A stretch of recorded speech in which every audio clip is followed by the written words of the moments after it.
وبركاته.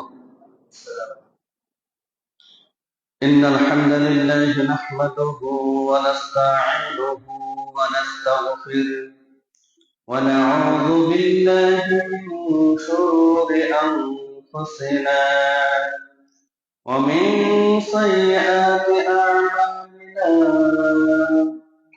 من يهده الله فلا مضل له ومن يضلله فلا هادي له. وأشهد أن لا إله إلا الله وحده لا شريك له وأشهد أن محمدا عبده ورسوله. أما بعد فإن خير الحديث كتاب الله وخير الهدي هدي محمد صلى الله عليه وسلم وشر الأمور محدثاتها وكل محدثة بدعة وكل بدعة ضلالة وكل ضلالة في النار. أعوذ بالله من الشيطان الرجيم. بسم الله الرحمن الرحيم. ولله على الناس حج البيت من استطاع إليه سبيلا إلى آخر الآية. وقال النبي صلى الله عليه وسلم في حديثه عن ابن عمر رضي الله تعالى عنهما قال رسول الله صلى الله عليه وسلم: بني الإسلام على خمس: شهادة أن لا إله إلا الله وأن محمدا رسول الله وإقام الصلاة وإيتاء الزكاة والحج وصوم رمضان. رواه البخاري ومسلم. আলহামদুলিল্লাহ, সমস্ত প্রশংসা, সমস্ত সিফাত ও সালাম, সমস্ত গণকীর্তন, যাবতীয় ইবাদত একমাত্র শুধুমাত্র সৃষ্টি জগতের প্রতিপালক মহান রব্বুল আলামিনের জন্য নিবেদিত এবং নির্ধারিত।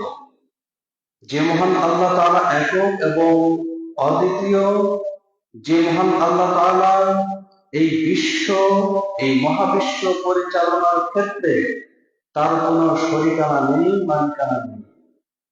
যে মহান আল্লাহ তাআলা জীবন এবং মৃত্যুর মালিক, যে মহান আল্লাহ তাআলা পৃথিবী সৃষ্টি করে মানব জাতিকে বসবাস করার জন্য সকল ধরনের নিয়ামত রাজি আমাদেরকে দান করেছেন। যে মহান আল্লাহ তাআলা মানব জাতিকে সৃষ্টি করেছেন শুধুমাত্র তার ইবাদত করার জন্য, আমরা সেই মহান আল্লাহ তাআলার শাহী দরবারে জানাই লক্ষ কোটি শ্রদ্ধা ও শুকর। আমরা সকলেই সংক্ষিপ্ত পরিসরে তার শেখানো ভাষায় বলি আলহামদুলিল্লাহ। অতঃপর অসংখ্য অগণিত সালাত ও সালাম বর্ষিত হোক আমাদের শেষ নবী, ভালোবাসার নবী, চূড়ান্ত নবী হযরত মুহাম্মদ সাল্লাল্লাহু আলাইহি ওয়াসাল্লামের উপর, যিনি জন্ম থেকে মৃত্যু পর্যন্ত মহান আল্লাহ তাআলার সন্তুষ্টিমূলক কাজ করে জীবনকে অতিবাহিত করে গেছেন।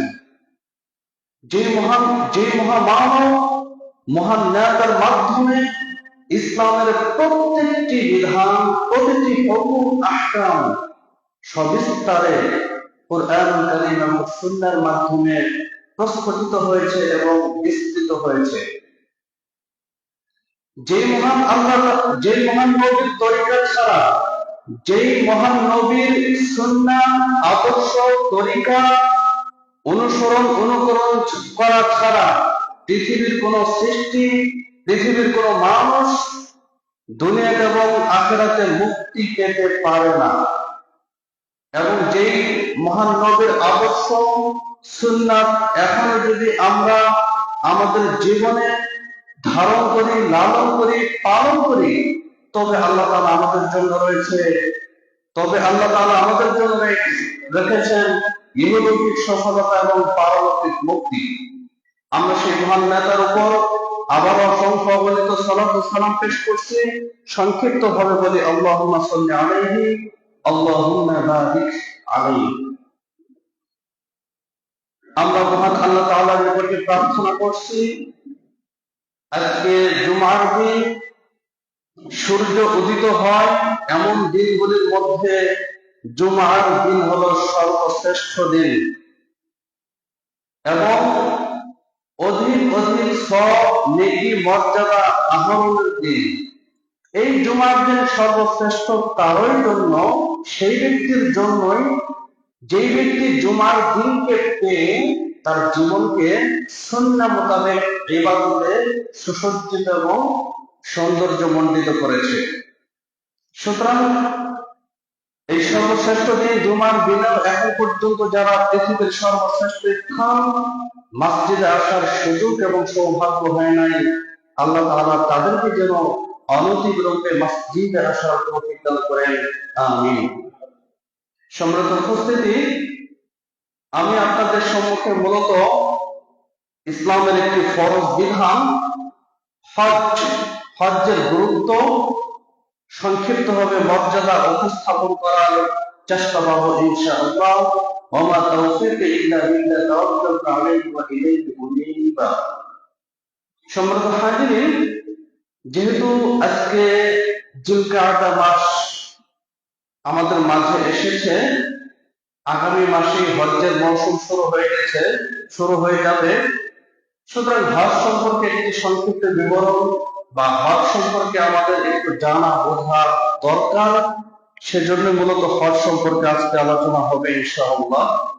হজ করার পূর্বে তথা একজন মুসলিম এবং মুমিন মাত্রই আমাদেরকে যে বিষয়টি সর্বাগ্রে সর্বপ্রথম করণীয় কর্তব্য হয়, সেটি হলো তওবা করা, ইস্তিগফার করা। হজ করার পূর্বে আমাদেরকে তাওবাতুন নাসুহা করতে হবে। আল্লাহ তাআলা পবিত্র কালামুল মাজিদে এই তওবা সম্পর্কে বলেছেন, 66 নম্বর সূরা তাহরিম 8 নম্বর আয়াতে আল্লাহ তাআলা বলেছেন যে ইয়া আইয়ুহাল্লাযীনা আমানু তুবু ইলাল্লাহি তাওবাতান নাসুহা।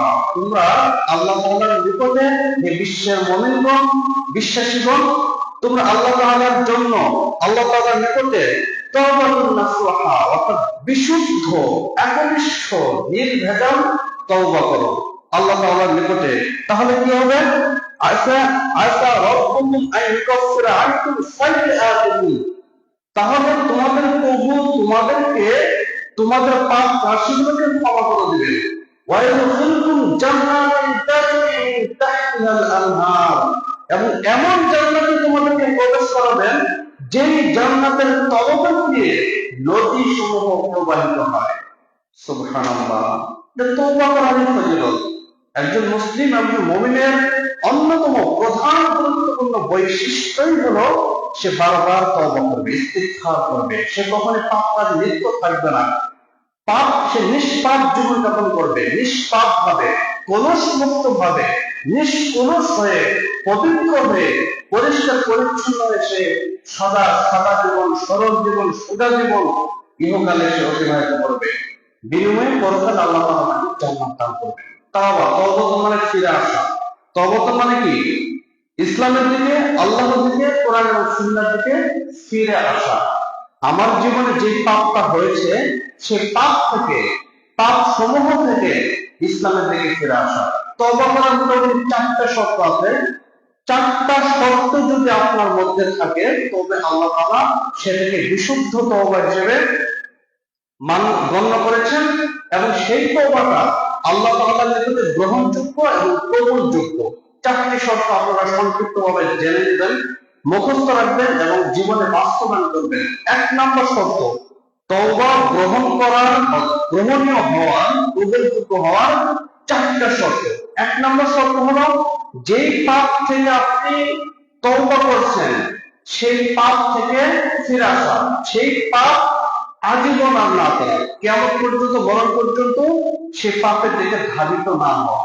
যেমন আপনি গান বাজনা থেকে তওবা করবেন, গান বাজনা শোনা নিঃসন্দেহে সন্দেহাতীত ভাবে নিশ্চিত ভাবে এটা পাপের কাজ। গান বাজনা বাদ্যযন্ত্র এগুলো সব হারাম। আমরা অন্যান্য আরো অনেক ধরনের পাপের সাথে সংশ্লিষ্ট আছি। আমি একটা উদাহরণ দিচ্ছি, গান বাজনা থেকে আমি তওবা করব, তাহলে এই গান বাজনা মরণ পর্যন্ত আর করা যাবে না। 2 নম্বর শর্ত হলো গান বাজনা সহ সকল ধরনের ছোট এবং বড় পাপ থেকে জীবনকে নিজেকে হেফাজত করা, এটা হলো 2 নম্বর শর্ত। 2 নম্বর শর্ত। তাহলে একজন মুসলিম মাত্রই, একজন মুমিন মাত্রই সে কখনোই কোনোভাবে কোনোদিন বিন্দু মাত্র ইচ্ছাকৃত ভাবে পাপে লিপ্ত হতে পারে না। জেনে না জানে হতে পারে সেটা আলাদা কথা, কিন্তু ইচ্ছাকৃত ভাবে কোনোভাবে পাপে লিপ্ত হতে পারে না। কখনো কখনো ভুল ক্রমে অনিচ্ছা সত্ত্বেও যদি কোনো পাপ হয়ে যায় তাহলে সেখান থেকে আস্তাগফিরুল্লাহ পাঠ করবে। আস্তাগফিরুল্লাহ লা ইলাহা ইল্লা হুয়াল হাইয়ুল কাইয়্যুম ওয়া আতুবু ইলাইহি। সে তাওবা করবে, ভালো কাজ করার চেষ্টা করবে, দান খরচ করার চেষ্টা করবে, 2 রাকাত নামাজ পড়ার চেষ্টা করবে, এইভাবে তার জীবনকে নিষ্পাপ করবে। 3 নম্বর শর্ত হলো আজীবন অনুতপ্ত হওয়া। এই যে ভুলগুলো করেছি, আমরা গান বাজনা শুনেছি, আমরা পাপ কাজে লিপ্ত ছিলাম, এর জন্য মরণ পর্যন্ত অনুতপ্ত হয়ে বারবার আল্লাহর কাছে ক্ষমা করা, ইস্তিগফার করা, বারবার ভালো কাজ করার প্রতি উৎসাহিত হওয়া, উদ্বুদ্ধ হওয়া, এটা হলো 3 নম্বর শর্ত। আজীবন ক্ষমা চাইতে হবে আপনাকে।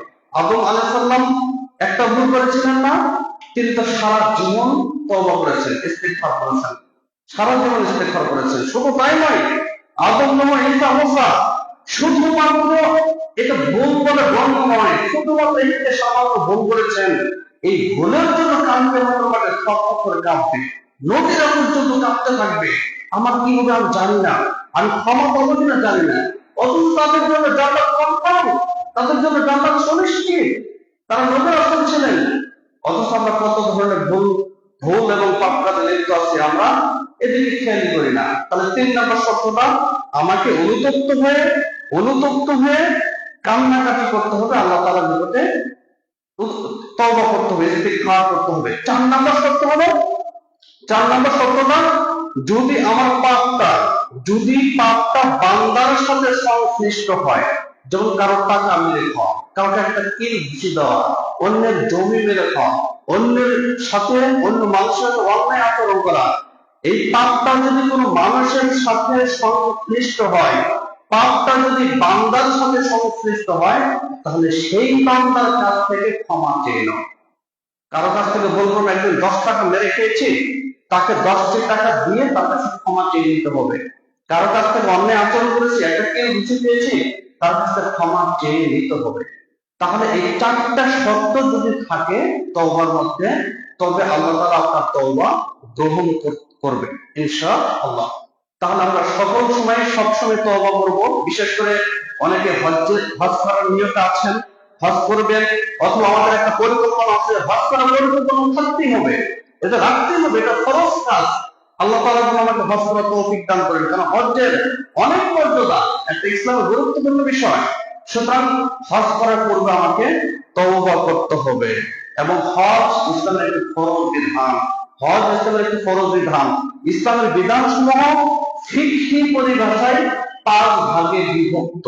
একটা হলো ফরজ ইবাদত, ফরজ, এটা করতেই হবে, ছেড়ে দিলে পাপ হবে, এটা কিন্তু খেয়াল রাখবেন। ইসলামের কিছু বিধান ফরজ, এই ফরজ বিধান জীবনে বাস্তবায়ন করতেই হবে, না করলে বড় গুনাহ হবে, বড় পাপ হবে। আমরা তাদেরকে বারবার বলে আসছি ইসলামের বিধানগুলো কি। সূরা বুখারী শরীফ সহিহ বুখারীতে উল্লেখিত হয়েছে 8 নম্বর হাদিস, এখানে ইসলামের 5টা স্তম্ভ বলা হয়েছে। ইসলামের রুকন, ইসলামের ফরজ বিধান 5টি। এর মধ্যে ঈমানটাকে ঠিক করতে হবে, ঈমান, লা ইলাহা ইল্লাল্লাহ, ঈমানের চর্চা, ঈমানের বিশুদ্ধায়ন, ঈমানকে নবায়ন, ঈমানকে ত্রুটিমুক্ত রাখা, ঈমানকে বিশুদ্ধ রাখা, কোরআন এবং সুন্নাহ মোতাবেক ঈমানকে জাগ্রত, তাজা, মজবুত রাখা, এটা ফরজ। কারণ ঈমান যদি বিশুদ্ধ না হয়, তাহলে আপনার পরবর্তী যত ইবাদত আছে আপনি যতই হাজার হাজার মসজিদ তৈরি করেন, লাখ লাখ হজ করেন, যদিও সম্ভব নাই 65 বছরের জীবনে, তবুও আল্লাহ তাআলা সেটা গ্রহণ করবেন না যদি ঈমান ঠিক না থাকে। এই জন্য আমরা বারবার বলে আসছি, ঈমানকে নবায়ন করা সহ বিশুদ্ধ রাখতে হবে, নির্ভেজাল রাখতে হবে, আকীদা ঠিক রাখতে হবে, এই ভিতরগত দিক ঠিক রাখতে হবে। কারণ নিয়তের উপরে সবকিছু নির্ভরশীল। নিয়ত না হলে, নিয়ত বিশুদ্ধ না হলে আল্লাহ তাআলা সেই ইবাদত কবুল করবেন না। এই জন্য ঈমান ঠিক রাখার পাশাপাশি পরবর্তীতে তাৎপর্যপূর্ণ গুরুত্বপূর্ণ ফরজ ইবাদত সালাত আদায় করতে হবে, যেটা সবগুলো হাদিস গ্রন্থে এসেছে। এরপরে আপনাকে যাকাত দিতে হবে, এরপরে সওম রমাদান এক মাস রোজা রাখতে হবে, পঞ্চম স্তরে আছে হজ। তাহলে হজ এটা ফরজ নাকি নফল? হজ ফরজ, হজ ফরজ বিধান। এখানে আল্লাহ তাআলা সূরা আল ইমরান 97 নম্বর আয়াতে বলছেন যে ওয়ালিল্লাহি আলা নাসি হিজ্জুল বাইতি মান ইসতাতাআ ইলাইহি সাবিলা। মক্কা পর্যন্ত আপ ডাউনের সক্ষমতা থাকলে, দেহ সুস্থ আছে, মক্কা পর্যন্ত আপ ডাউনের টাকা পয়সা আছে, আপনার ভরণ পোষণ পরিবার সবকিছু চালিয়ে আপনার মক্কা পর্যন্ত আসতে পারবেন, যেতে পারবেন, তবে আপনার উপর হজ ফরজ। হজ ফরজ। শরীর অসুস্থ, হজ মূলত মানে ইবাদতে মাদিয়া এবং ইবাদতে বাদানি, শারীরিক এবং অর্থনৈতিক ইবাদত, শারীরিক এবং আর্থিক ইবাদত দুটোই ব্যয় হয়। এই জন্য আপনি যদি অসুস্থ থাকেন কিন্তু আপনি হজ করার সক্ষমতা আছে, টাকা আছে, আপনাকে বদল হজ করাতে হবে, করাতেই হবে। জীবনে একবার আপনাকে হজ করতে হবে, না হলে আপনার বড় পাপ নিয়ে আপনাকে মরতে হবে। এই জন্য হজ যাদের সামর্থ্য আছে হজ করে নিতে হবে। ওয়ালিল্লাহি আলা নাসি হিজ্জুল বাইতি মান ইসতাতাআ ইলাইহি সাবিলা। সেই রাস্তার যাতায়াতের খরচ যদি থাকে তাহলে তার জন্য হজ ফরজ। যেটা বলছিলাম যে ফরজ বিধান ইসলামের হুকুম আকমাল 5 ভাগে বিভক্ত। একটা হলো ফরজ, যেটা বললাম হজ ফরজের মধ্যে পড়ে। ফরজের বিপরীত কি বলতে পারবেন? ফরজের বিপরীত, ফরজের বিপরীত হারাম। ফরজের বিপরীত হারাম কাজ। এখানে শিরিক, কবিরা, শিরিক, কুফর, বিদআত সবগুলাই হারাম। সবগুলো কি হারাম। হারাম কাজ, হারাম কাজ থেকে বিরত থাকা ফরজ। বুঝতে হবে কিন্তু ভাই, হারাম কাজ থেকে বিরত থাকা বাধ্যতামূলক। জীবনকে হারাম কাজ থেকে বাঁচাতেই হবে যেভাবে হোক। যদি হারাম কাজ লিপ্ত হন, হারাম কাজ লিপ্ত হন, শিরিক, বিদআত, কুফরে লিপ্ত হন, তবে আপনি বড় পাপ করলেন। ফরজ ইবাদত জীবনে বাস্তবায়ন করতে হবে, পরিত্যাগ করলে বড় গুনাহ হবে। ঠিক তার বিপরীত হারাম কাজে যদি আপনি হারাম কাজ থেকে নিজেকে রক্ষা করতে হবে। যদি হারাম কাজে লিপ্ত হন তবে আমি বড় পাপে লিপ্ত হলাম। তাহলে হারাম, শিরিক, বিদআত। এরপরে সুন্নাত আছে, সুন্নাতকে মুস্তাহাব বিষয় বলা হয়। সুন্নাতের বিপরীত হলো, সুন্নাতের বিপরীত হলো আপনি সুন্নাত, যেটা সুন্নাত এটা হলো সুন্নাত অপছন্দনীয় কাজ। অপছন্দনীয় কাজ করা যাবে না, অপছন্দনীয়। সুন্নাত এটা এমন একটা ইবাদত যে ইবাদতটি করলে মুস্তাহাব, মুস্তাহাব সুন্নাত ফিকহি পরিভাষায় একই। সুন্নাত এবং মুস্তাহাব আমল এটা করলে অনেক সওয়াব আছে, করলে অনেক সওয়াব আছে, না করলে কোনো পাপ হবে না, না করলে কোনো পাপ হবে না। আমাদের সুন্নাত নামাজ আছে, তাহাজ্জুদের নামাজ আছে, অন্যান্য সুন্নাত আমল ইবাদত আছে, সেগুলো আমাদের করতে হবে। ঠিক আছে, বিপরীত অপছন্দনীয় কিছু কাজ সেগুলোতে গুরুত্ব আমাদের থাকতে হবে। দাঁড়িয়ে খাদ্য খাওয়া এটা অপছন্দনীয় কাজ, এটা যদি বিরত থাকতে হবে। আর একটা আছে জায়েজ কাজ, জায়েজ। এই 5 ভাগে বিভক্ত। জায়েজ এটা করলে করা না করার সমান, এখানে কোনো সওয়াবের আশা করা যায় না। ছাত্রছাত্রী সিলেটে গেলেন বা কক্সবাজার দেখতে গেলেন, এখানে জায়েজ যেতে পারবেন, তবে কক্সবাজারে গিয়ে যদি ভালো কাজ করেন, যে আল্লাহ নিদর্শন দেখবো, আমি আল্লাহ কিভাবে সমুদ্র তৈরি করেছে, পাহাড় সমূহ স্থাপন করেছেন, আমি সেখানে গিয়ে দিনী ভাইয়ের সাথে দেখা করে কিছু কোরআন হাদিসে আলোচনা করবো, তবে এটা বিশেষ সওয়াবের কাজ। কিন্তু যাওয়া আবদাল করা এটা জায়েজ একটা বিষয়। তো যে বিষয়টা বলছিলাম যে আল্লাহ তাআলা হজ আমাদের উপর এটা ফরজ করেছেন সক্ষম সক্ষম ব্যক্তিদের উপর। তাই যারা হজ করবেন তাদের কিছু নির্দেশনা আল্লাহ তাআলা সূরাতুল বাকারার 197 নম্বর আয়াতে এখানে কিছু নির্দেশনা দেওয়া হয়েছে। আমি সেই নির্দেশনাগুলো বলার পর কিছু ফজিলত বলার পরে আমরা আলোচনা করতে পারবো ইনশাআল্লাহ। আল্লাহ তাআলা এখানে 197 নম্বর আয়াত সূরা বাকারাতে বলেছেন যে আল হজ্জ আশহুরুম মা'লুমাত, হজ্জের কয়েকটি মাস রয়েছে, হজ্জের কয়েকটি মাস রয়েছে। ফামান ফারাদা ফীহিন্নাল হজ্জা, যে ব্যক্তি হজ করার নিয়ত করে, এই মাসগুলোতে যে ব্যক্তি হজ করার পরিকল্পনা করেছে, ফালা রাফাতা ওয়ালা ওয়ালা ফুসুকা ওয়ালা জিদাল, এখানে তিনটা নির্দেশনা রয়েছে। ফালা রাফাতা ওয়ালা ফুসুকা ওয়ালা জিদাল, সে স্ত্রী সঙ্গম করতে পারবে না, অর্থাৎ অন্যায় কর্ম করতে পারবে না, ওয়ালা ফুসুকা, কোনো প্রকার পাপ কাজ করতে পারবে না, ফুসুক পাপ, কোনো প্রকার পাপ কাজে লিপ্ত হতে পারবে না, ওয়ালা জিদাল, কোনো প্রকার ঝগড়া ঝাঁটিতে লিপ্ত হতে পারবে না। ওয়ামা তাফআলু মিন খায়রিন, আর তোমরা যে ভালো কাজ করো, ইয়ালামুল্লাহ, সেটা আল্লাহ তাআলা জানেন। আমরা যে যেখানে যে কাজ করি না কেন সেটা কিন্তু আল্লাহ তাআলা জানেন। কিন্তু পরবর্তীতে এখানে বলা হয়েছে তাযাওয়াজু ফাইন্না খায়রাজ যাদিত তাকওয়া, তোমরা পাথেয় অর্জন করো, পাথেয়, হজ্জের পাথেয় অর্জন করো। ফাইন্না খায়রাজ যাদিত তাকওয়া, আর হজ্জের আসল পাথেয় হলো তাকওয়া। তাকওয়া আল্লাহ ভীতি অর্জন করা। আল্লাহ ভীতি কিভাবে অর্জন হবো, আল্লাহ বিধান কিভাবে, মানে কিভাবে আল্লাহ ভীতি আসামে আল্লাহকে ভয় করি সে কিভাবে বুঝবেন? আল্লাহ ভীতি মানে কি? আল্লাহকে ভয় করা। আল্লাহ তাআলা হলেন মহাশক্তিধর, সকল কিছুর মহাশক্তিধর। তিনি আমার সবকিছু দান করেছেন, এই জন্য তিনি আমাকে জাহান্নামে দিতে পারেন, জান্নাতেও দিতে পারেন। সুতরাং জাহান্নামের কথা স্মরণ করে সকল প্রকার পাপ থেকে দূরে থাকার নামই আল্লাহ ভীতির একটা নিদর্শন। ঠিক একই ভাবে আল্লাহ তাআলা, আমি যদি ভালো কাজ করি আল্লাহ তাআলা আমাকে জান্নাত দান করবেন। জান্নাতের কথা স্মরণ করে সকল ধরনের ভালো কাজ করা, এটা হলো আল্লাহ ভীতির একটা নিদর্শন। তবে আল্লাহ ভীতির কয়েকটা শর্ত আছে, আমি মোটামুটি তিনটা শর্ত বলবো। তিনটা শর্ত যদি আপনার মধ্যে থাকে তবে আপনি আল্লাহ ভীরু, তবে আপনি আপনার মধ্যে আল্লাহর ভয় আছে, আল্লাহ ভীতি আছে, এটা বোঝা যাবে। এক নম্বর শর্ত হলো সকল ফরজ ইবাদত বাধ্যতামূলক ভাবে করা। আল্লাহ ভীতি হওয়ার এক নম্বর শর্ত বা নিদর্শন হলো, চিহ্ন হলো, ফরজ ইবাদত গুলো বাধ্যতামূলক ভাবে জীবনে বাস্তবায়ন করা। এটা হলো এক। দুই নম্বর হলো সকল প্রকার ছোট বড় পাপ থেকে বাধ্যতামূলক ভাবে হেফাজত করা, মানে আবশ্যিক ভাবে সকল প্রকার পাপ জীবন থেকে বর্জন করা। এটা হলো দুই নম্বর শর্ত। তিন নম্বর শর্ত হলো গুণাবলী, বৈশিষ্ট্য। একজন মুত্তাকিনের বৈশিষ্ট্য এক নম্বর, ফরজ ইবাদতগুলো আবশ্যিক ভাবে বাধ্যতামূলক ভাবে ফরজ ভাবে পালন করা। দুই নম্বর বৈশিষ্ট্য হলো ছোট বড় সকল ধরনের পাপ থেকে নিজেকে রক্ষা করা। দুই। তিন নম্বর বৈশিষ্ট্য হলো যে সুন্নাত, নফল, মুস্তাহাব আমলগুলো সাধ্য অনুযায়ী করা। এই তিনটা বৈশিষ্ট্য যদি আপনার মধ্যে থাকে তবে আপনি আল্লাহ ভীরু, তবে আপনি আল্লাহ ভীরু। ফরজটা এটা করতেই হবে, ফরজের কোনো মাপ নেই, ফরজের কোনো মাপ নেই, এটা করতেই হবে যেভাবে কোরআন এবং সুন্নাহ নির্দেশিত হয়েছে, বর্ণিত হয়েছে, ঠিক সেভাবে আমাদের করতে হবে। আর দুই নম্বর হলো সকল প্রকার পাপ আপনি ইচ্ছা করতে পারবেন না। আমাদের জীবনে পাপটাকে ইজি করে ফেলেছি, যেমন গীবত, হিংসা, বিদ্বেষ, পরচর্চা, পরনিন্দা, এগুলো মুসলমানদের কাছে খুবই একটা আনন্দদায়ক পাপ, ভালোবাসার পাপ। গীবত করতে আমরা খুবই ভালোবাসি। দুইজন ব্যক্তি একত্রিত হলে গীবত করা শুরু হয়ে যায়।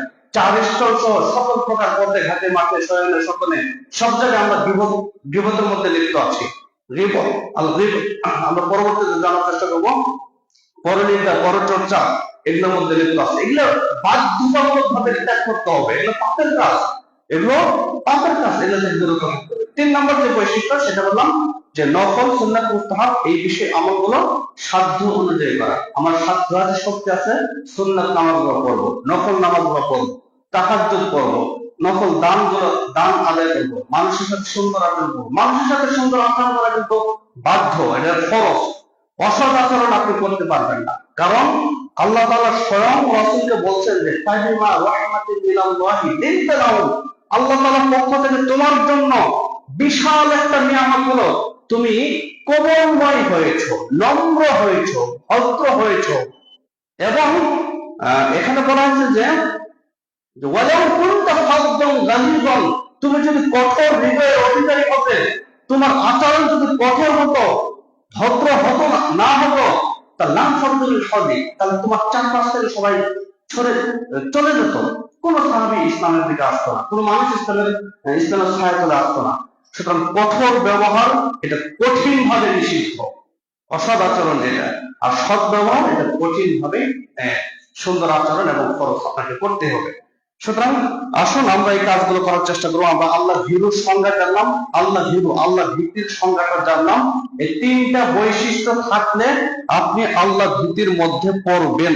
সুতরাং এটা আপনাকে করতে হবে। এবং যেটা বিশেষভাবে উল্লেখিত হয়েছে যে আমাকে কোনোভাবেই অশ্লীলতায় লিপ্ত হওয়া যাবে না, কোনো প্রকার অন্যায় কর্মে লিপ্ত হওয়া যাবে না, কোনো প্রকার পাপাচারিতায় লিপ্ত হওয়া যাবে না, কোনো প্রকার ঝগড়া ঝাঁটিতে লিপ্ত হওয়া যাবে না। ঝগড়া ঝাঁটির কথা উল্লেখ করা হয়েছে একবার, জিদাল, কোনো প্রকার ঝগড়ায় লিপ্ত হওয়া যাবে না, রাগারাগি করা যাবে না। এটা বলার উদ্দেশ্য আছে। আল্লাহ তাআলা তো মানে কিয়ামত পর্যন্ত বা কিয়ামতের আগে ধরে সকল যুগ সম্পর্কে, সকল যুগের মানুষ সম্পর্কে আগেই জানেন। আমরা কিরূপ আচরণ করব মানুষের সাথে সেটা আল্লাহ তাআলা জানেন বিধায় সার্বজনীন বিধান হিসেবে আল্লাহ তাআলা ইসলামকে আমাদের দিয়েছেন এবং কোরআনে সেই সব বর্ণনা করা হয়েছে। এই যুগের মানুষের যে ঝগড়াতে হবে, পিতার সাথে বাবার মিল, ছেলের মিল থাকবে না, ছেলের সাথে বাবার মিল থাকবে না, মহব্বত থাকবে না, পাড়া প্রতিবেশীর মধ্যে মিল থাকবে না, আত্মীয় স্বজনের মধ্যে কোনো সুসম্পর্ক থাকবে না, এটা তো আল্লাহ জানতেন। এই জন্য এই সম্পর্কে গুরুত্ব দেওয়া হয়েছে। সুতরাং এইসব থেকে আমাদের বিরত থাকতে হবে। কোন প্রকার ঝগড়া থেকে সকল প্রকার ঝগড়া থেকে আমাদের হেফাজত করতে হবে, এগুলো আমাদের। এবং দ্বিতীয় আরেকটি বিষয়, আমিত্বকে বর্জন করতে হবে। এটা শিক্ষা হলো আমিত্ব, অর্থাৎ সব আমার, সব আমারই হবে, আমারই চাই। মানে একটা আছে আর দুইটা চাই, তিনটা হওয়ার পর চারটা চাই, চারটা হওয়ার পর পাঁচটা চাই। এই আমিত্বকে বর্জন করতে হবে, সব আমার হবে, এটা বর্জন করতে হবে। আপনি এখানে ইহরামের কাপড় বেঁধেছেন, ইহরাম মানে কি? ইহরাম মানে কে বলতে পারবেন? ইহরাম মানে হারাম, ইহরাম মানে হারাম।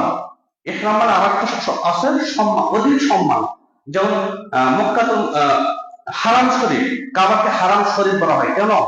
এখানে আপনি যেই সেই কাজ করতে পারবেন না। এই মক্কার যে এরিয়া, এখানে ঝগড়া করতে পারবেন না, এখানে অশ্লীল কর্ম করতে পারবেন না, এখানে পাখি শিকার করতে পারবেন না। পাখি শিকার করা আমাদের জন্য বৈধ, পাখি শিকার করা বৈধ। হারাম শরীরের মধ্যে আপনি স্ত্রীর সাথে বিবাহ করতে পারবেন না, অথচ আমার এখানে দেশে বৈধ। এই জন্য এটাকে হারাম করা হয়। তো এই হারাম যখন বাদ দেন, কিছু বৈধ বিষয়, হালাল বিষয় আপনার জন্য হারাম হয়ে যায়। লোক চুল কাটতে পারবেন না, স্ত্রীর সাথে মিলন করতে পারবেন না, অন্যায় কাজে লিপ্ত হতে পারবেন না, ঝগড়া ঝাঁটি করতে পারবেন না। আমাকে একজন কষ্ট দিচ্ছে, তার সাথে আমি ঝগড়া করতে পারি না। এই আমিত্বকে বর্জন করতে হবে। এই জন্য এটাকে ইহরাম, হারাম শরীফ বলা হয়। ঠিক আমি ইহরামের কাপড় পরছি, মানে ইহরামের কাপড় পরে আমি অশ্লীল কর্ম করতে পারি না। এই যে নামাজের জন্য তাকবীর দেই, প্রথম তাকবীর, তাকবীরাতুল উলা যেটা, এটাকে তাকবীরে তাহরিমা বলা হয়। এটাকে কি বলা হয়? তাকবীরে তাহরিমা। তাহরিম, হারাম থেকে তাহরিম। তাকবীরে তাহরিমা, প্রথম তাকবীর দেওয়ার পর আপনার জন্য দুনিয়াতে যেগুলো হালাল ছিল সেগুলো হারাম হয়ে যায়। খাদ্য খাওয়া কি হালাল না? হালাল না? নামাজ পড়লে কি খেতে পারবেন? কথা বলতে পারবেন? এগুলো আমার জন্য জায়েজ ছিল, হালাল ছিল। কিন্তু যখন তাকবীরে তাহরিমা পাঠ করবো তখন সেটা আমার জন্য হারাম। নামাজ নামাজের মতো করে করতে হবে, সুন্নাহ মোতাবেক আমাকে আদায় করতে হবে। তাহলে ইহরাম বাঁধার পর আপনি কোন প্রকার অন্যায় কাজে লিপ্ত হতে পারবেন না। আমাদের জীবনে কিছু সমস্যা আছে, আমাদের সমাজে কিছু কুসংস্কার রয়েছে। যেমন মেয়ের বিয়ে না দেওয়া পর্যন্ত হজ্জে নাকি যাওয়া যায় না, মেয়ের বিয়ে না দেওয়া পর্যন্ত হজ্জে যাওয়া যাবে না। তাহলে মেয়ের, এটা হলো সবই কুসংস্কার। মেয়ের বিয়ে দেওয়ার আগে আপনি হজ করতে পারবেন, মেয়ে বিয়ে দেওয়ার আগে হজ করার সমর্থ হজ করবেন, কোনো সমস্যা নাই। হজ তো ফরজ হয়ে আছে আপনার। মেয়ে কখন বিয়ে দিবেন না দেবেন সেটা তো পরে বিষয়। মেয়ের যদি বিয়ে দেওয়ার বয়সে থাকে, সবকিছু ঠিকঠাক থাকবে, মেয়ের বিয়ে দিবেন, মেয়ের বিয়েতে হজে দেবেন। মেয়ের বিয়ে দেওয়ার সাথে হজের কোনো সংশ্লিষ্ট নেই, কোনো সম্পর্ক নেই। এরপরে আমাদের আরো অনেক ধারণা আছে যে পিতা মাতার অনুমতি ছাড়া হজ করা যাবে না, এরকম আমাদের ধারণা আছে। পিতা মাতা তো হজ করে নাই, আমি কিভাবে হজ করি? অথবা পিতা মাতার অনুমতি ছাড়া আমি হজ করতে পারবো না, এগুলোর সাথে কোনো সম্পর্ক নেই। পিতা মাতার হজ করার সামর্থ্য ছিল না, করে নাই, আমার সামর্থ্য আছে আমি হজ করবো। আমার সামর্থ্য হজ করার পর আমি যদি পিতা মাতাকে হজ করাই তাহলে এটা আরো ভালো কাজ। আমার সামর্থ্য আছে পিতা মাতাকে হজ করাবো। পিতা মাতার অনুমতির কোনো প্রয়োজন নেই, যে পিতা মাতার অনুমতি না দিলে হজ করতে পারবেন না, এরকম কোনো সম্পর্ক নেই। পিতা মাতার মর্যাদা অনেক বেশি। পিতা মাতার মানে আল্লাহর আনুগত্য করার পরে পিতা মাতার আনুগত্য করতে বলেছেন, বিশাল পাওয়ার পিতা মাতার বিষয়। এক সাহাবী জিহাদের জিহাদের অনুমতি চালাম, জিহাদে যেতে চাই, বলছে তোমার পিতা মাতা বেঁচে আছে, তুমি তাদের সেবা করো, জিহাদের সব তুমি পেয়ে যাবে। এবং আরো অনেক সাহাবী আছে পিতা মাতার ব্যাপারে বলা হয়েছে যে হুমা নারুকা ওয়া জান্নাতুকা, পিতা মাতাই তোমার জান্নাত, পিতা মাতাই তোমার জাহান্নাম। এবং আরো অনেক ফজিলত আছে। সুতরাং পিতা মাতার ফজিলত আছে, পিতা মাতার অনুসরণ অনুকরণ, তাকে মর্যাদা দিতে হবে, ভালোবাসতে হবে, সদাচরণ করতে হবে, এটা ফরজ। কিন্তু পিতা মাতার অনুমতি নিয়েই হজ করতে হবে, এটা আমাদের মধ্যে কুসংস্কার। এবং আরেকটি কুসংস্কার আছে, সেটা হলো এখন আমার 20 বছর বয়স, 30 বছর বয়স, 40 বছর বয়স, যুবক আছে, এখন হজ করা হবে না। হজ করবো হলো শেষ জীবনে গিয়ে। নাউযুবিল্লাহ, এটা একেবারে ফাউল ধারণা, ভ্রান্ত ধারণা শয়তান আমাদের মধ্যে ঢুকিয়ে দিয়েছে।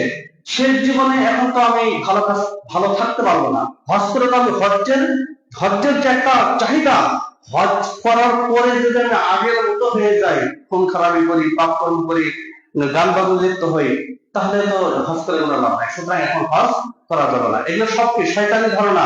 শয়তান আমাকে ঘায়েল করে ফেলেছে, আমি শয়তানের ফাঁদে পা দিয়ে ফেলেছি, শয়তান আমার মনে বসবাস করেছে, শয়তান মূলত আমাকে কন্ট্রোল করতেছে, শয়তান আমাকে রক্ষণাবেক্ষণ করছে।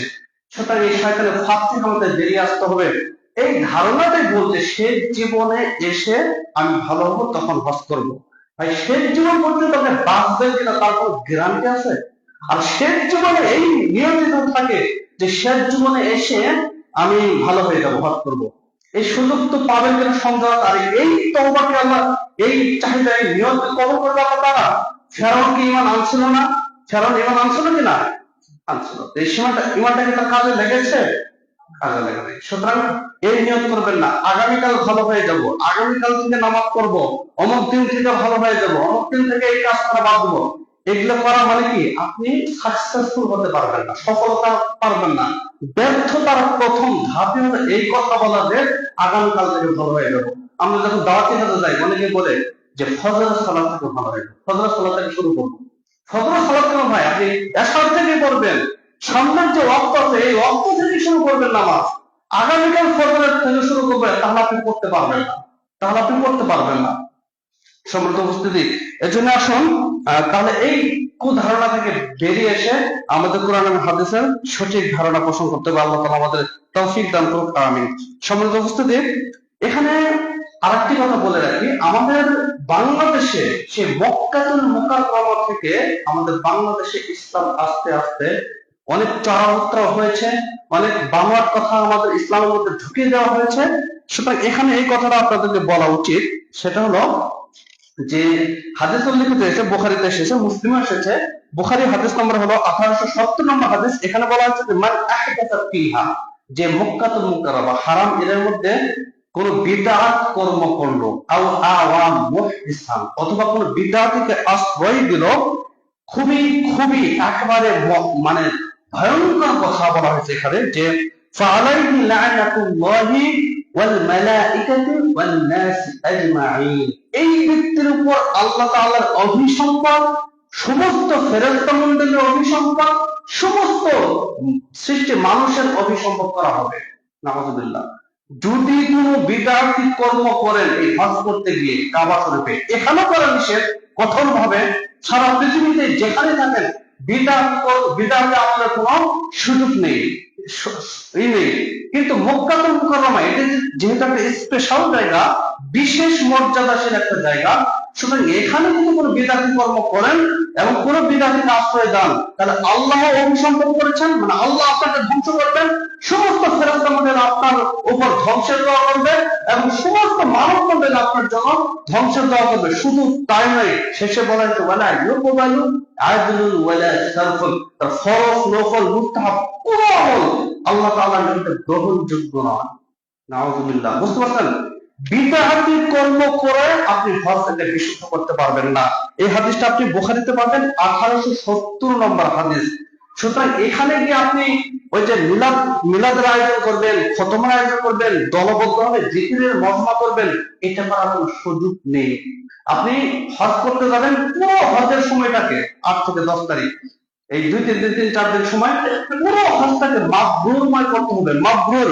আর মাবরুর হজের ফজিলত হলো, মাবরুর হজের ফজিলত হলো, জাযা হলো লাইসা লাহু ইল্লা জান্নাহ, মানে আল্লাহ তাআলা আপনাকে জান্নাত দান করবেন।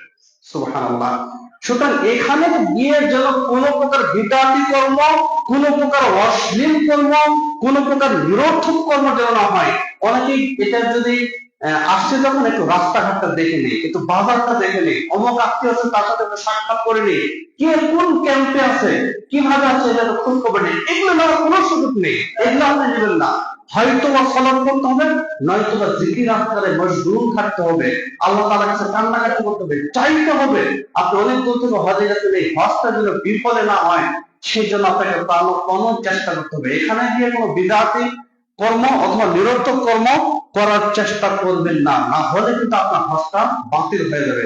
সম্মানিত হাজিরিন, সুতরাং এই বিদআত থেকে আমাদের রক্ষা করতে হবে। এখানে বলে যে বিদআতের একটু সংজ্ঞা জেনে এক মিনিটে, যে বিদআত হওয়ার জন্য মূলত দুইটা শর্ত আছে। বিদআত হওয়ার জন্য কয়টা শর্ত? দুইটা শর্ত। একটা হলো ইসলামের নামে নতুন কর্ম হওয়া, নতুন বিষয়, নতুন আবিষ্কার, নতুন ইবাদত হওয়া।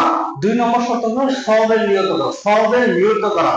খুতবা দেওয়া, খুতবা যে দিচ্ছি এটার জন্য আমি সব পাবো কিনা, মুখে দিলে যে সবটা পাবো, এই মাইকে দিচ্ছি একই সব না? তাইজ করা মসজিদে যেই সালাত করলে, জুমা আদায় করলে যে সব, ঠিক একইভাবে মাটির ঘরে, মাটির মসজিদে আসলে একই সব না? কিন্তু এই ইসলামের সওয়াবের নিয়তে নতুন আবিষ্কার, ইসলামের নামে নতুন আবিষ্কার হলে সওয়াবের নিয়ত থাকলে তাহলে অতিরিক্ত সওয়াব হবে, তাহলে সেটা বিদআত হবে। আর যেটা আমরা দেখছি বাহ্যিকগত ভাবে, মোবাইল বলেন, মসজিদ বলেন, টাইলস বলেন, যোগাযোগ ব্যবস্থা বলেন, আধুনিক প্রযুক্তি বলেন, এগুলো হলো দুনিয়াবী কর্ম।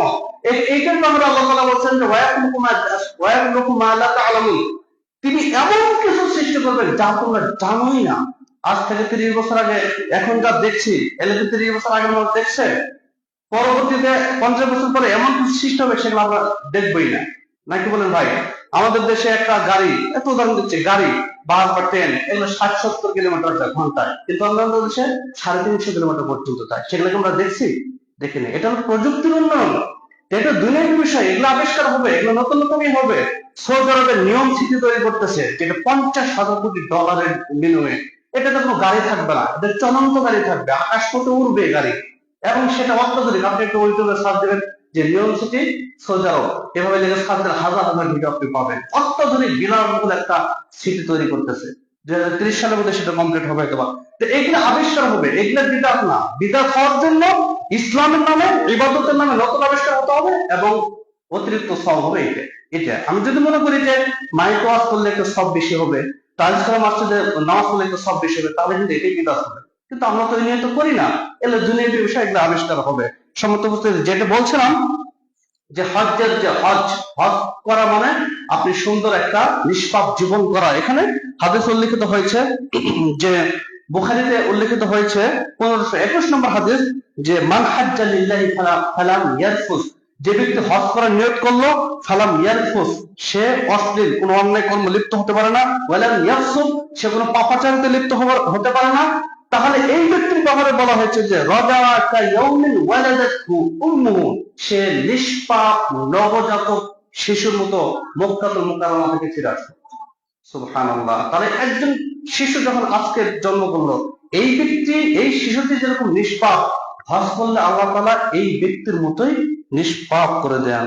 সুবহানাল্লাহ। সুতরাং আসুন, এবং অন্যান্য হাদিসে উল্লেখিত হয়েছে, এই হাদিসটা বুখারীতে উল্লেখিত হয়েছে 1773 নম্বর হাদিস। এখানে বলা হচ্ছে আল উমরাতু ইলাল উমরাতি কাফারাতুন লিমা বাইনাহুমা, এক উমরা থেকে আরেক উমরা, এর মাঝে যত পাপ আছে এটা উমরা করলে আল্লাহ তাআলা মাফ করে দেন। আর এখানে বলা হচ্ছে আল হজ্জুল মাবরুরু লাইসা লাহু জাযাউন ইল্লাল জান্নাহ, হজ্জে মাবরুরের ফজিলত, এর প্রতিদানটাই হলো আল্লাহ তাআলা তাকে জান্নাত দান করবেন। সুবহানাল্লাহ। সুতরাং হজ্জে মাবরুর যেন হয়, কিতা বিররুন থেকে মাবরুর বলা হয়েছে। বিররুন মানে সদাচরণ করা, সুন্দর ব্যবহার করা, সুন্দর আচরণ করা, কল্যাণকর কাজ করা, এটা হলো বীর বলা হয়। বীর সবার সাথে সুন্দর ভাষায় কথা বলা, সুন্দর আচরণ করা। আমার কথা এবং কর্মে অন্য কোনো ভাইয়ের মুখে যদি হাসি ফোটে, তাহলে সেটাকে বীর বলা হয়েছে। আমার কথা এবং কাজে অন্য কোনো ভাইয়ের মুখে যদি হাসি ফোটে, তাহলে সেটাকে সদাচরণ বলা হচ্ছে। সুতরাং হজ্জে মাবরুর আমাকে করতে হবে। আল্লাহ তাআলা আমাদের তৌফিক দান করুক, আল্লাহুম্মা আমিন। এবং সম্মানিত উপস্থিতি, আমি যে বিষয়টা বলবো, যে হজ্জের মধ্যে একটা দোয়া রয়েছে, সেই দোয়াটা আপনাকে মুখস্থ করতে হবে, যেটাকে আমরা কালিমাত তাওহীদ বলি, লা ইলাহা ইল্লাল্লাহু ওয়াহদাহু লা শারীকা লাহু লাহুল মুলকু ওয়া লাহুল হামদু يحيي ويميت وهو حي لا يموت بيده الخير كله على كل شيء قدير لا اله الا الله وحده لا شريك له له الملك وله الحمد وهو على كل شيء قدير আরাফার মাঠের দোয়া আরাফার মাঠে অবস্থান করে দোয়াটা পাঠ করবেন নিজের পরিবার পরিজন নিজের জন্য সকলের জন্য দোয়া করবেন এই দোয়া আপনাকে করতে হবে দোয়া না করলে সকলের জন্য নিজের জন্য পরিবারের জন্য দেশের জন্য সকলের জন্য আপনি এখানে দোয়া করবেন এবং হজ্জের যে শিক্ষাটা হজ্জের শিক্ষা ব্যাপক হজ্জের শিক্ষাটা হলো ব্যাপক এই হজ থেকে আমাদের শিক্ষা নিতে হবে হজ করে এসে যদি পূর্বের মতো আগের মতো পাপাচারে লিপ্ত হন আগের মতো মানুষের সাথে অসদাচরণ করেন আগের মতোই যদি নিজের রাগকে নিজের আচরণকে নিজের ব্যবহারকে যদি কন্ট্রোল না করতে পারেন তাহলে এই হজকে হজ্জে মাবরুর বলা দুষ্কর বা মুশকিল হয়ে যাবে সুতরাং হজ করে এসে আমাকে সলিড থাকতে হবে নির্ভেজাল থাকতে হবে আল্লাহ তাআলা আমাদের হজ্জে মাবরুর করার তৌফিক দান করুন আমিন আমাদের সকলকে যেন সুন্দর সুস্থভাবে থেকে কোরআন এবং সুন্নাহর উপর জীবন যাপন করার জন্য তৌফিক দান করেন আল্লাহুম্মা আমিন আমরা সকলেই যেন পাঁচ ওয়াক্ত সালাতের হেফাজত সুন্নাহ মোতাবেক করতে পারি আল্লাহ তাআলা আমাদের সেই তৌফিক দান করুন আমিন আল্লাহ তাআলা আমাদের সকলকেই যেন সুন্দর জীবন সুন্নাহ মোতাবেক জীবন দান করেন আল্লাহুম্মা আমিন আমাদের ছেলে যারা মারা গেছেন কবরস্থানে আল্লাহ তাআলা তাদের পাপ রাশিগুলোকে ক্ষমা করে জান্নাত দান করেন আল্লাহুম্মা আমিন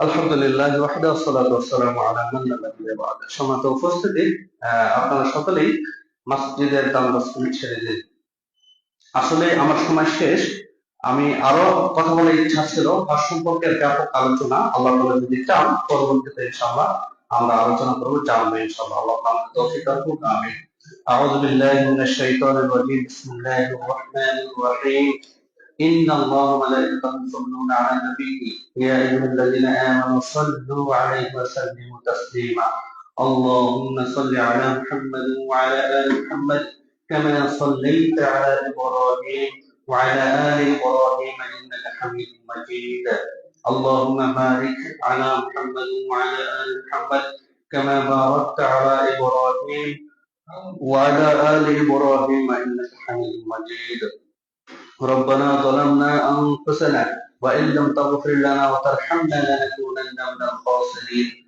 ربنا آتنا في الدنيا حسنة وفي الآخرة حسنة وقنا عذاب النار ربنا اغفر لنا ولإخواننا الذين سبقونا بالإيمان ولا تجعل في قلوبنا غلا للذين آمنوا ربنا إنك رؤوف رحيم أذهب البأس رب الناس واشف أنت الشافي لا شفاء إلا شفاءك شفاء لا يغادر سقما يا شافي الأمراض واشفع الأمراض الأمراض والمسلمين اللهم أجرنا من النار اللهم إنا نسألك جنة الفردوس أقول قولي هذا